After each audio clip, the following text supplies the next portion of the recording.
So আমরা তাহলে আজকে লেসন শুরু করতেছি গ্রিটিংস দিয়ে। হ্যাঁ, কিভাবে একজন মানুষের সাথে পরিচিত হলে আমরা কথা বলি, আগেও আমরা শিখেছিলাম, জাস্ট রিভাইজ করে ফেলছি, আরেকবার আমরা বলবো, right?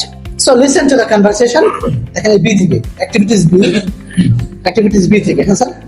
Listen to the conversation between two students Fatiha and Asim. তাহলে কি করতে হবে? Listen to the conversation. Conversation শব্দ অর্থ কি?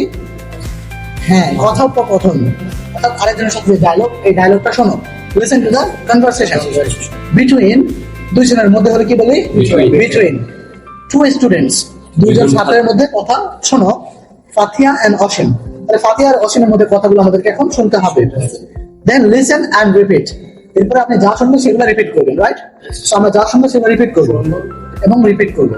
তো ফাতিহা বলতেছে, good morning, good morning, what's your name please? Good morning, what's your name please? তাহলে আপনি এভাবেই বলবেন, কাউকে প্রশ্ন করলে কি বলবেন? Good morning, what's your name please? কারণ ওর সাথে আমার প্রথমবার দেখা হলো, তাহলে আমি কি বলবো? Good morning, what's your name please? তাহলে জিজ্ঞেস করেন, sir good morning, what's your name please? আমি যেভাবে বললাম এইভাবে একদম, কোন কথাটাকে আমি জোরে বলতেছি, কোন কথাকে আস্তে বলতেছি, এটাকে আমরা ইন্টোনেশন বলি। কি বলি? ইন্টোনেশন। এই ইন্টোনেশন ঠিক না থাকলে আপনি ইংলিশে কথা বললেও মানুষ আপনার কথা বুঝবে না।